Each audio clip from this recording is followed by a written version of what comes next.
What's up, dudes and dudettes? I'm sure you love chatting with your friends on the internet, 'cause I know I do. So let's freaking talk about it, right?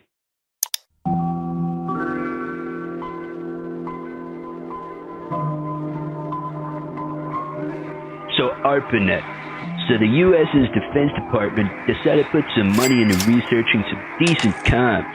Their idea is to make a computer network that still works, even if some parts of it are destroyed in like a war or something. These Paul Barron and Donald Davies and Leonard dudes all contribute to this idea of packet switching, where they break data into small packets, send it out independently, and then bring it all back and put it together at their destination. They come up with another project and they contract this BBN company to build the network's routers called Interface Message Processors. These nodes for ARPANET are made at all kinds of research facilities at universities and stuff. And in October 29, 1969, the first message is sent from the UCLA to the SRI. It was supposed to say login, but they only got like the first two letters in before the whole thing went like kaboom. They decided to expand ARPANET some more, and then in 1981, email baby, what's up? Then these Vincent Cerf and Robert Kahn dudes, they want to make a networking protocol. They call it TCP/IP. And then they test it out for like 10 years. And then in 1983, they swap it out with ARPANET like it's Indiana Jones or something. Don't know about you dudes, but that sounds like the internet to me. Okay, let's get into some real communication stuff, right dudes?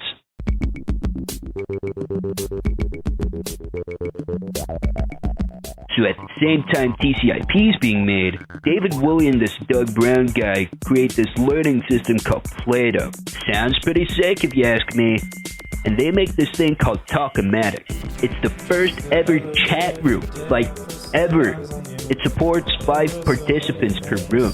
And at that point, people are able to start talking about like whatever. They can talk about their hobbies, their interests, what's going on in their day. It's pretty sick. And it's at this time that people start coming up with internet slang. You find something funny? That's a lull for me, dude. Oh, I gotta do something. I'll be AFK for a bit. Sorry, are you guys getting bored? Probably a bit of TMI, am I right? This internet slang was really important back then because it allowed people to really express themselves in record time without having to worry about the limitations of text-to-text chat. In the 1980s, even bigger competitors started kicking in, like CompuServe and the CB Simulator in 1980, which was a big early internet service provider. It also allowed a lot more of the general public to start coming in and checking things out on the interwebs.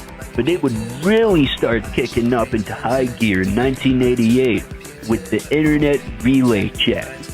It was a text-based chat system for instant messaging. And besides email, it's one of the only few internet communication apps from before the 90s that still remains in use today. That's not bad for being the internet equivalent of a grandpa. Alright, this is where we really start to get into some serious biz. This dude, Tim Berners-Lee, he's like, I want to make the internet even cooler. So you know what he does? He makes the World Wide Web. And this changes the way people communicate on the internet forever.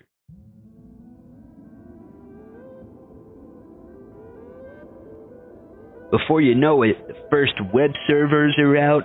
These new web browsers start kicking into gear. Stuff like online commerce sites are popping up everywhere. Amazon, eBay, you freaking name it, bro. And during this time, chat rooms are popping off even more than they were before. Stuff like the AOL chat rooms, ICQ, and MSN Messenger. But of course, it's not just these chat rooms that people are really communicating on. You have stuff like actual websites, dudes.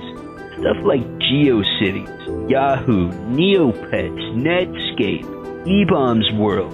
One of my personal favorites, Newgrounds. You could share your little art masterpieces on Newgrounds and stuff. And even check out games that people made in the community. It was sick. And these communities allowed for communities inside communities. There was like a whole internet world going on in the 90s. There was a whole internet universe, for crying out loud. As the 2000s kick around, many startups start collapsing, but the internet, it doesn't want to stop now.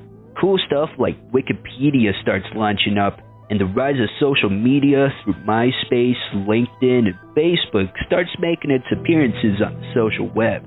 And then during this time, Web 2.0 becomes a thing. Holy crap, this is starting to get cool. So Web 2.0 was a term that was coined by Tim O'Reilly and Dale Doherty in a 2004 conference brainstorming session. They used it to describe the new generation of web apps and practices that were going to emerge after the dot-com crash. And boy, were they right. Before you know it, anyone with access to a computer is able to upload stuff wherever, from blogs to wikis to social networks. And then there's this cool little video sharing site that pops up called YouTube. I'd say by that point, it's pretty self-explanatory.